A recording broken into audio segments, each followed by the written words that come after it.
That I will call to order this meeting of the Historic Preservation Commission, and we will have our roll call. All right. Britta Mansfield. I'm here. And, sorry, Bob Woodward. Woodruff. Yes. Oh my goodness. I know your name too. Thank you. It's just because I speak on Amanda Woodward all the time. I'm so used to it. Bob Woodruff. For whatever reason, Rob really Oh irritates yeah, me. my husband hates Rob and Robbie too. He's a Robert. So I'm here. All right, Brian Engstrom. I'm here. Actually, can do all new last names tonight. That'd be fun. Let's do that, yeah. Karen Tozer. I'm here. And Debbie Burkle. Deb. Deb Burkle. Mhm. Yeah. And Chuck Watson is not yet here. Let's see if he shows up. Do we have any public comments? None. Then that will bring us to our commission business. And we have exciting news from ODA, which is not a phrase we get to hear very I was gonna say, We'll revel in this opportunity to hear some exciting news from ODA. Yes, and I was quite surprised. So when I got an email saying they wanted to have a conversation with me about ADA ramps and historic information, I was like, oh no, what's going on? But it was actually really good news. So there is a law in Oregon that when any sort of government work impacts a potentially historic site, they have to do remediation. So they have to spend a certain amount of money to remediate the potential damage or impact they'll have on the historic site. Because all the ADA ramp improvements going through 99 are going to impact historic sites throughout the city, they have to spend a good amount of money in this city. So what they are offering to do is do these DOEs or determinations of eligibility for us around town, which means basically they'll do all the research we were about to pay someone a grant to do, with a grant to do. So it won't be the full application. So the nice thing is then we can just pay someone to take their research and turn it into applications for us. So we can take things a step further if we want to. I went over the area with them and it looks like they can do kind of a group designation area for the downtown corridor and do the research to see if it would be eligible for the historic downtown designation. So this wouldn't make it one, and it's just the research step. So they can do that. They can also look at several historic buildings in the downtown. So I've asked them to look at the 1888 building, and several others throughout this downtown corridor. I don't have them at the top of my mind. They also are going to look at many buildings along Main Street because they are going up that direction, slow with the work. So they're able to do quite a bit of work for us. The only thing that I can get them to do that I was hoping they would do is the site of the original schoolhouse in Newburgh. We've been trying to find it because we know it was on Main in Illinois. We don't know what corner, we don't know exactly what. So I was hoping they'd do a little research, but they couldn't get away. They tried. But it was just outside the bounds, the house we wanted to explore and see if it was schoolhouse converted. Illinois and Illinois and Maine was the first public school in Newburgh. Wow. Yeah, so it's with Amanda Woodward and Evangeline Martin helping out with it. Here we go. That's where we're moving. So that's a really exciting thing that ODOT will be undertaking this work for us. The actual ADA work, we don't expect to start, and at the earliest it would be October, but they think they're starting on the Salem side of 99 headed this way, so it'll be probably next year before they get to Newburgh. Some of the other things they asked me about were what we would like them to do with preservation of the historic sidewalk features they run into. There are stamps, there are pieces of rails, there are the mail post, horse rings, things like that. We have a full inventory and index of those from a former project that this commission did. So they want information about that. I'll go over all the things and then we can discuss them if that works. They want to know if we want them moved, reproduced, or mixture of both as appropriate. They generally, if I'm sorry, what made? Historic sidewalk. Okay. Yes, so either scooted, moved, and they said that if they move them, it's within 4 feet usually. Or reproduce them, so they can reproduce them either in place or close to about 4 feet. Yeah, or just remove. Or a mixture. So what I've discussed with them is that most likely a mixture, but I wanted to get your thoughts on this before we give them a final answer. Because when they try and move them, a lot of the time they break. They do try and preserve them, but they can do a really good copy. So that's something we should keep in mind.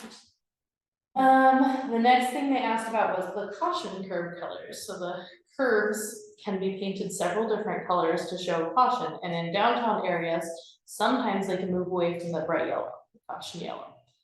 They asked if this was something that was an interest for our town, and if we had any code sections related to it. We have no code related to this at all. So it could, according to their standards, be yellow, red, or cast iron. Yeah, I saw that. What does that mean? I'm not sure if they meant like an actual cast iron rim or if it was A color? color. Like a I- gray color or something? But either way, so my concern with that is if we switch up colors, people are going to get very confused. So it's something to keep in mind that we might want to continue to go with the yellow. It's what's already been done here, but that's up to you guys. That's just. It's really ugly, but nobody asked. Yep, exactly, right? But people don't, crash into it, don't Yeah. know what it means.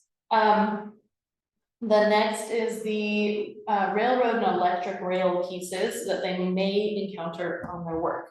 They asked about how we'd like to preserve pieces of the red electric rails or other railroad pieces they might run into. I don't think they're going to actually run into it because in most places they are directly underneath the sidewalk. They're not, or not under the road, not the sidewalk. But some places they'll have to go into the road a little ways. Staff suggestion is that we say either leave in place or remove and let us have the rails to do with as we please, because those could turn into some really cool art or historic somethings. Yeah. But we're not gonna have them, rebury them, remove them, that doesn't make any sense to me. So that is my suggestion, but I'd like to hear your, removing if possible, because, it's better to take them out for long-term preservation. So they will also be reaching out and possibly attending some of these meetings in the future to talk to us about their research and the different work they're doing. So, I anticipate at some of our upcoming meetings, we'll be seeing ODOT representatives showing up, so. Excellent. There's staff report for It you. is exciting news. Isn't that great? It's ODOT excitement. So it's not necessarily action items, but there were several things on there to discuss. Just kind of go through them in order. The first one was what to do about if they disrupt any historic infrastructure or sidewalk stamps, et cetera. And staff recommendation is basically a mixture of things. We don't want any just one rigid approach, and that makes sense. Yeah, So, I agree. Yeah, I think depending on what it is, where it is, yeah. Now, go ahead. just a question, what would you like them to prioritize? Moving them, keeping them in place, or trying to keep them in place, or reproducing? What would be your goal? I would think leaving them where they are, as they are, if possible. So kind of the priority order would be leave, move, and reproduce? Yeah. Unless in leaving, it's damaged already. Mhm. So if there's some damage in it, then I would rather see it reproduced. Okay. That makes sense to me. And I was gonna say, if it's damaged where it's not usable for them, I hate throwing away cool old stuff. Yeah, And even if it was a sidewalk stamp that had a crack through it, yeah, I'd like to have that kept. Okay, Sure. so we can ask them. And- If it's reproduced, keep whatever is remaining. Exactly, yeah. and yes, If it's cracked with 2 or 3 pieces, but we can kind of put it together, that might not be usable for their sidewalk safety standards, but it's still a cool historic item that'd be fun to keep it and be a shame. I to throw agree. it. Yeah, thinking for our future museum. I agree. Which, do we have any city procedure for when we come across the same sort of thing? Do we have that same procedure in place for keep in place, keeping those relocate, things. or? So that was the goal of the historic sidewalk inventory that was conducted. No, to my knowledge, no code amendments were made Okay. to make that happen, or specifically staff procedures at that time. that may be a recommendation we wanna make to council, that become a policy. And I can do a little more research on that as well, because that was right before my time. I think what happened was they did it and then COVID hit and it just, Yeah. it got Fill off the table. I have seen a couple places in town where they did remove it and just put it right next to the sidewalk. I actually saw a really cool one where they just put it in like the flower bed right next to the sidewalk, and it looked really neat. But there, to my knowledge, is not a procedure on that. Do you know if there's been anything lost? I know they've updated not ODOT sidewalks, but just Newburgh sidewalks. I know we don't like in the south side Yeah. over here. There was- I feel like there's been a handful that have had ADA ramps added. Yes, the new And ones it that have just- on Center Meridian. Pieces been lost. Then I don't know. I'm There not. there was a Dayton Avenue stamp that got lost. it was. There was a contract crew working on it, and I was a daily, like, I literally, I went over and told them, I'll pay you $10 if I can. And they're like, we threw it in the dumpster. Oh. Oh. And that's why you'll hear me often talk about sidewalk stamps and all that little ephemera that I personally love that kind of little Mhm. thing. I think that Details. fabric really makes history feel more real to me. Sure. And so, and anyway, I like the idea of pushing to get back to where it sounds like we were headed. It just have to be our codified procedure. Yep. Not like, oh, we try and do that, you know, there's a couple guys who are old timers who remember that's what we do, but that's just the codified Yep. procedure. I will check into the city policy and then what would be next steps to codify it for the city, Excellent. because I do think that's where you need to go. And then I will try and bring that inventory to one of our upcoming meetings or send it to you guys, so. And on the city level, I would want to see the same priority.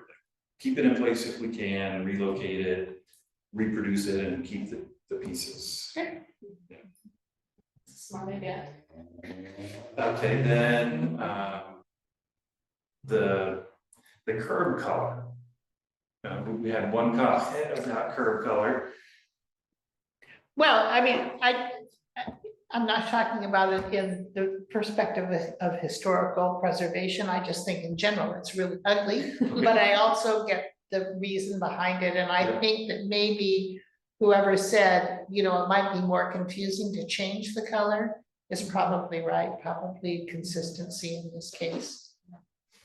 Yeah, without a broader vision of what we were trying to go for with a color scheme, I don't see the point to Yeah. change. It would be like, well, why did they change these 4 curves, but all the rest are still yellow? You know, when Rachel and I met to go over this agenda, you know, I talked about over on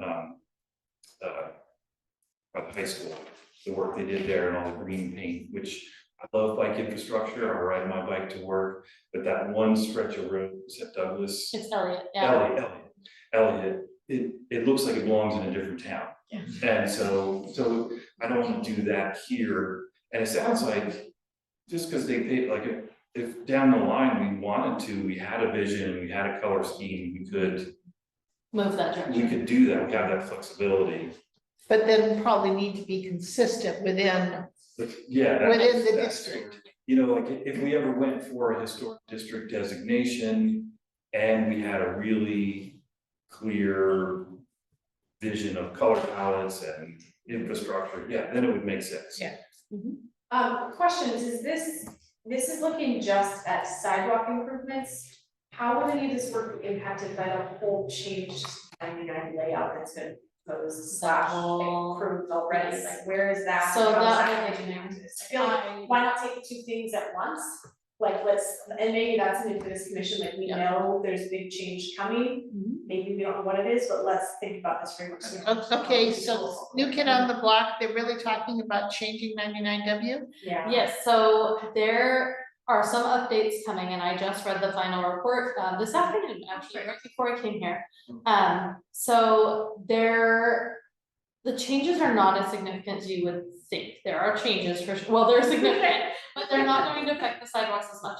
So one thing that we heard from OPOT is it's 2 different branches doing this work. There's the group doing the ADA. Of course it is. Now we're back to what we typically. Yep. do. The other, That's the exciting news. Yeah. the other thing is the ADA stuff is funded already and happening. The other improvements they wanna do in Newburgh are not yet funded.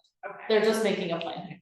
Okay, So right now that plan is on this stretch right here, heading north, you're going to have a bike lane, parking, and then 2 lanes of traffic. I know.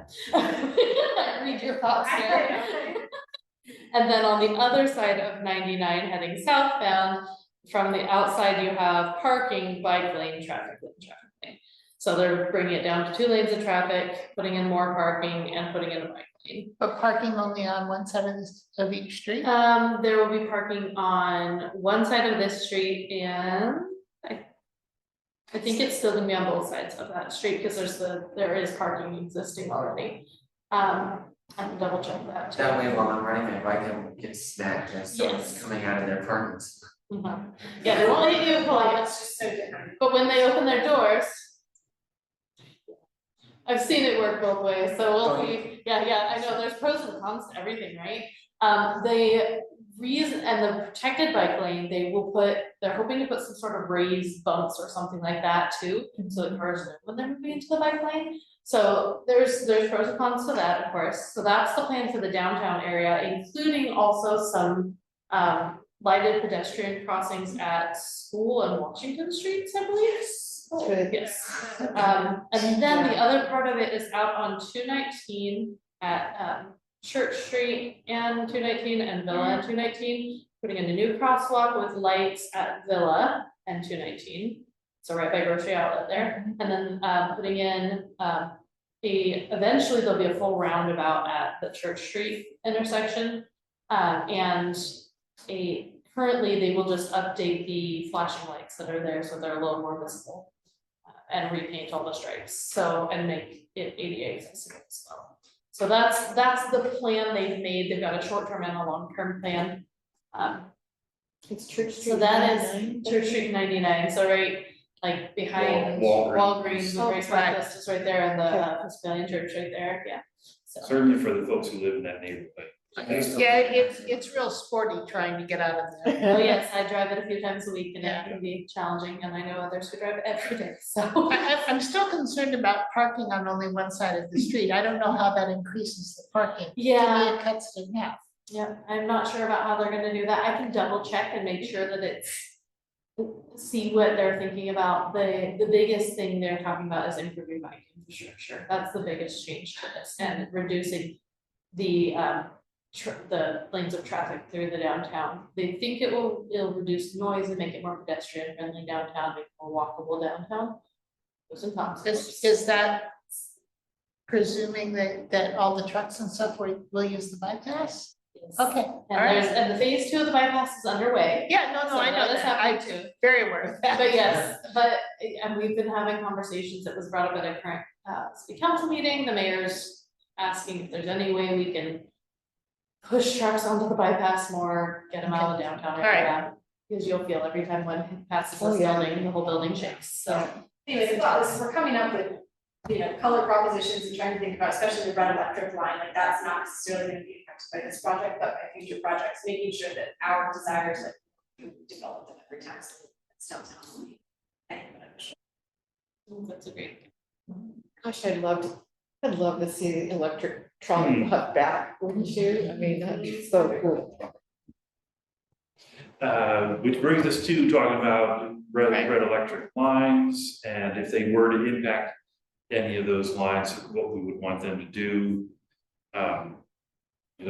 My personal thought is I wouldn't want to do any expensive roads to try and keep it usable as a rail line. No. As much as, everybody would love to see it, the feasibility of that's zero. This is not the thing to do, but yeah, I agree, just we should keep Same, some remnants. same of it. thing, Yeah, if they yeah. need to cut something out, make sure it's kept and not hauled off to the scrapyard. So we're going to ask them to attempt to cut out whenever feasible. Yeah. Or seal in place. Be nice if it could be lifted up and like the way it looks, make it look like a railroad as you're walking down the side. So like you're walking down a railroad. Yeah, that'd be kind of. Yeah. Yeah. Yeah, if we were talking about the rail line going down Blaine, that's a whole different story, that's new enough and. Yeah. I mean, chip away the asphalt in a second and you can run probably down there today, so. And that is still owned. Yeah. By the Millside owners. Okay, cut out, place, preserve in place, and then give us the pieces. Okay. I think that was all the kind of recommendations you were looking for there. So that brings us to our continued business and our work plan approval at the last, well, it wasn't the last, but at a not too long ago, city council meeting, they did approve our work plan and were very supportive and enthusiastic of our work. It was really nice to hear how excited everybody on city council was about us and what we're doing, but just historic preservation in general. I didn't hear anybody who was concerned or had a dissenting opinion. Everybody was Good. really excited about it. You know, I said it's a very long-term vision, but I mentioned a museum and everybody's eyes lit up. So yeah, there was definitely a very positive, supportive energy from the council, which was really nice. And they actually did incorporate two of the things we're doing into their council. Thanks, this is cool. Yeah. What's in it? It is like beautification of the downtown preservation and then, I'm blanking out right now. But they did incorporate our work and our work ties directly to many of those. That's so cool Yeah. for us. That is really nice. And I write those requests to council for you guys, I can put in those. And then training on the resource inventory project. We took this on and everybody's super excited about it. I am too, but I realized after we jumped into it, our eyes were bigger than our plan and we needed to do a little more discussion about practicality of how to fill that rubric out and a little more detail. And so without losing the enthusiasm, I want to loop us back a little bit and recalibrate and go forward with a little bit more of a plan and an understanding of what this is going to look like when we hand it back in. And so Rachel's been working on that. Yeah, I realized that I don't think we ever connected because I had several conferences, but Britta and I are working on getting together, and I think that's gonna have to be draft some information about what you were thinking, and then come up with a little training I can send out to all of you guys. Does that sound okay? Yeah. So that is a to be done still, Britta and Rachel to connect. We're gonna have to go back to the coffee shop. Yay. Which slows down our timeline, but not by an unreasonable amount. It doesn't throw us way off track and impact other stuff. We got a little too excited and we jumped into it a little too quickly, I feel. Let me back up for just a second. So initially, Britta and I got together to come up with a The rubric. proposal for a rubric. We sent it to you for review and I approval. sent it out as complete, Okay, yeah. and we kind of tested it, and so I'm trying to figure out what pieces do you think are missing at this point? Well, for me. Yes, Uh-huh. And I'm probably the stick in the mud because I really don't know what I'm doing. So I was really good. I identified all the properties that I needed to look at. Uh-huh. And I don't have each of them printed out, but that I know exactly what I'm doing there. But then it talks about the spreadsheet, which I think is to record the current condition of each property you are assigned.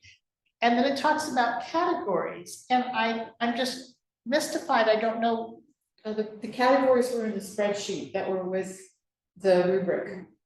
There was a, You mean this? Yes. yes, that's it. Mhm. Yeah.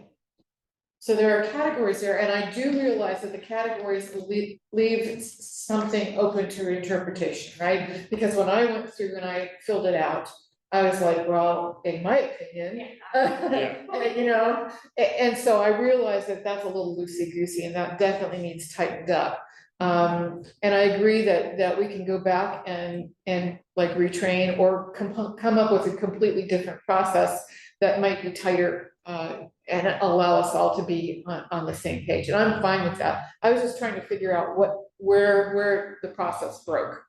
I think what. It was me, I No, really. no, you're not, it's not a person thing, it's how the process worked, Okay, right? So, what might be most helpful, it would be for me, it sounds like you, and I know we had some, email back and I forth. think it was me that had the main issue, cause I didn't, it took me a while to figure it out, but I I caught think up. what actually probably would be most helpful would be maybe for the next meeting, just be prepared and just do an example. Yep, Yeah, that's and exactly what I was saying. And just really, that, it wasn't that anything was missing or needed more in the rubric. Yeah. But we needed a little more training on how to fill out the rubric. Got it, So okay. really, next meeting, let's just plan out, let's have one prepared as an example, and then we can walk through. Okay. And Okay, so maybe I'm jumping ahead, but you said if a category is a possible 15 points, it's either 15 or 0. Correct. So virtually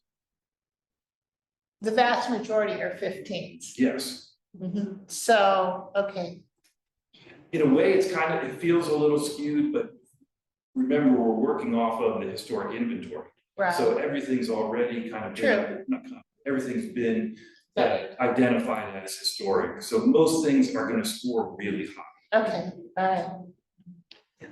Okay, It does double duty of confirming what's on the inventory, and then you can apply it to new properties, Right. and they'll end up with either equally high Yeah. scores or clearly low scores. Really low, yeah. okay. So basically then, I'm transferring this information, the property information and address, and Yeah. call zone, I don't know if that's in there, I know.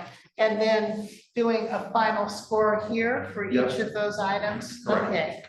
I guess I was thinking you were wanting me to score from here, and that was what was bothering me, because I No, couldn't that was couldn't just, figure a category. that was just a Okay, list all of right. properties you were Got gonna do. Yes. Okay, all right, You were gonna okay, group zones. all right. It's freezing. Yeah. It's very cool. I was like, I don't need a sweater today. Oh, I forgot. But it's especially in the evening when there's not anybody here. Yeah, I think that's what's happening is that, All right, so Little it bit sounds better. like, Sounds like We're it would be going- good if- yeah, if of the three of us. got together actually, because it made Yeah. so much sense when you and I got through that. Also, like, wait a second, I see why this is confusing, this is problematic, so if Okay. the three of us could get together, walk through it, make sure we're on the same page, and then we'll do like. Exactly. That'd be great. And it wasn't just, we all were confused in our own, like everybody, Okay. Yeah. everybody understood part of it, Yeah, but we all got confused in a different spot, so yeah. yeah. The okay, example would go All right. along with it. Wonderful. Updates from staff. let's see. Just thinking. Right now, there were a couple potential projects in the works, but it looks like at least one I believe is fizzled out completely, the other one I'm not sure is going to happen. We haven't heard anything else in a while. I will be continuing as your staff liaison for the time being, and that's fine with me. And other than that, all sorts of just trucking along, not a ton to do right now, we'll just work on our projects. Okay. And that answers the one question I had, was were there any updates on what the Any of community those- liaison structure would be, so. Yeah, no updates on that at this point. There's some staffing turnover in the other department that was working with us, and they chose not to refill a position, so we're still Gotcha. determining who has the most capacity.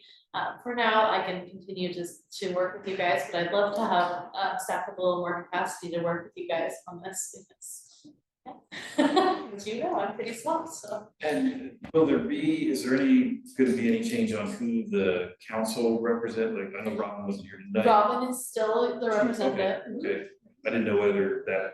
Yeah, and those council, so they had a discussion of it once a year, so Okay. every January they January, reviewed that. okay. So when they reviewed it, she was reappointed to continue with us, and she was like, yeah, I wanna stay, especially after our exciting meeting in December, she was very Yes. excited by that. So, but the council liaisons are, they'll come sometimes. Yeah, no, no, Yep, so, I couldn't remember when they Yeah. reviewed that to her. so she's still here for now, and I'm Perfect. happy to have her as part of this. Excellent. Any items from commissioners, anything folks have? questions I or? remembered what I was gonna tell you guys. We have begun a project, to scan the Newburgh graphic with the library and library volunteers. We have permission from the publishers to do this work and have it available for library patrons so that you don't have to use the microphone anymore. And we may be asking you guys to volunteer or find volunteers to come in and actually work on the project. So if you would be interested in that, let me know and I'll connect you for you and we'll get you involved with the project. But it involves using the scan snap, which Britta knows very well. So using a scanner that's very, very simple to use and doing some very, very simple editing on a computer screen. So it's very simple. So it's kind of a neat project that's starting up, and that will mean that we'll have a keyword searchable version of the Newburgh graphic for our research. Are you doing ones that have already been done by U of O, or is it the more recent ones? We are updating the one, updating from there. 1922 or whatever. And the goal is to connect with U of O and give them access. They're going to work on all the copyright Oh, that'd be stuff so. for us. And then we'll be able to put it on the Oregon Historic Newspapers project. So it'll be open access on this great database. Great. So, Wonderful. yeah, sorry, there was the other thing. No, I that's had for you. a great interruption.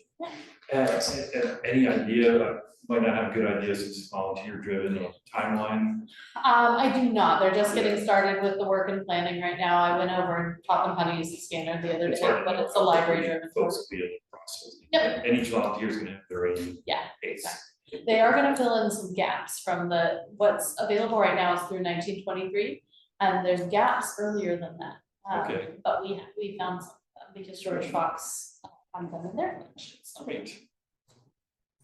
Okay, anything from commissioners? Update from me professionally, Historic City Hall in West Lynn is now open. We will have exhibits open in the fall. The biggest thing that I think pertains to Newburgh is we will be hosting what's called a History Happy Hour event in September, I think September 15th or 16th, Tuesday evening. I can send information out, Rachel can send it to the commission when it comes your way. That'd be great because we'd love to have people up. We have an interpretive center that will be open this fall. We have our first exhibit planned, but after that, we'd like to do community curated exhibits. So we'd love to have something from Newburgh. So that's fantastic. So I don't know if this commission will put something together, if the library put something together, or some random Newburgh, but in September, we'll be kind of unveiling that space to historical groups later. That's really Use it, yeah, it's What a really great exciting. project, Thank you, congratulations. yeah, we're super stoked to have this. I was at the event up there, we had our first book club meeting there this evening, so I thought that really come here, but yeah, it's really fun to be in the building. On top of that, there's two large conference rooms, one about the size of this room, one that's bigger, that are available for rents, and then there's co-working space available and some offices to lease out. So that's all available now, which is great. Other more local news, the Newburgh Area Historical Society is continuing in stasis. Probably, frankly, we're exploring what it would look like to hand things over to another entity. We've, Anna, Dinese and I have spent the last like year and a half, if not more, kind of moving along, keeping the organization going, and for, answering some research questions every once in a while. We meet once a month roughly, and we answer some emails and do a little bit of research presentation here and there when people want it. But we joined forces about a year ago, and we said, let's see what happens. Let's do some public things over the course of the year, see if we can get more board members involved to keep this going. And nobody has stepped up and wanted to be involved. So we both think it's still a resource and an asset to the community, but we think it can live on in another form. So we're gonna keep the website up for a while, keep answering email, but there's no plans to grow the organization at this time, and nobody steps in, until money, we'll just end up handing. So we're gonna explore merging with the Yamhill County Historical Society, because they're active and extant and don't seem to be going anywhere. So it'd be a safe place for our resources to go, so. I was gonna ask what resources you have. We have quite a few boxes of some random stuff. Rachel, you've got pretty much just good at that. Yeah, There's old photographs, just kind of quirky Newburgh ephemera. I picked up from the Fox Library a few weeks ago. They rid of some old newspapers. So there were a couple publications, I can't remember the names, but from like the 1980s that were newspapers here in Newburgh I'd never heard of. So we have those that are kind of fun. Yeah, I mean, I think there's stuff that could be beneficial to the researcher, especially those newspapers, there's some minutes from some nonprofits that have been here. We've got a random bag of photographs from the mail that may or may not have been missing, I'm not sure. But so Anna and I are gonna spend time going through all of those documents. I've got like 6, bankers boxes in my garage, and Anna has about the same. So we're gonna go through those, really understand what we have and find good. Yeah, it'd be wonderful to keep it in Newburgh, but somewhere where it was kept safe and accessible and, We want it preserved and accessible, that's the big thing, so we'll talk to Corey at the library, because I know she said we could potentially have some space there, so we'll see. That was us keeping it in our collection, but having space at the library, so we'll see if maybe that's still an opportunity, if not, we'll explore Yukon County somewhere where it's preserved and accessible. Newburgh would be great, yeah, and the goal would be, maybe you could come back to Newburgh if something picked up again. The Historical Society has ebbed and flowed for like the last 4 years. And I think it's in an ebb right now, and it could come back in another form, so I have no doubt about that, but we're at the point where we can't, 2 people can't keep it up. yeah, that makes a lot of sense. And, it makes sense, keep it safe and accessible over there. But with some of the stuff we're planning and the discussions that we're gonna start having with the community about Historic, I'm hopeful that there'll be more energy there. I am too, yeah. There's a lot of interest. Yeah. But not that energy to step in and, Right. I think any nonprofit, all nonprofits are struggling with volunteers. They are. COVID just sort of changed the whole volunteer landscape, so it's a tough time. Which is so funny, because I mean, we're all, serial volunteers, we volunteer for so many this and so many other things, so it's the people who do volunteer are still so active. But it's not, I feel like it's not. My personal opinion is it changed it, it didn't take away that volunteer, people kind of forgot how to volunteer. And since they're not involved in volunteering, they're not serial volunteers, it's scary and intimidating to volunteer the first time with an organization. And Yep. we all need to, I think about this with the Old Fashioned Festival, ways to break down that intimidation barrier, but with the festival, at least, we're having an upswing in volunteers. We've got several new really active volunteers coming on, and yeah, so that's, I'm hopeful that historic preservation, historic society can have a similar trajectory. Hopefully, so Yeah. it's not throwing in the towel right now, we're shutting down tomorrow, but it's Yeah. like, we're not growing, and it's likely that it'll transition.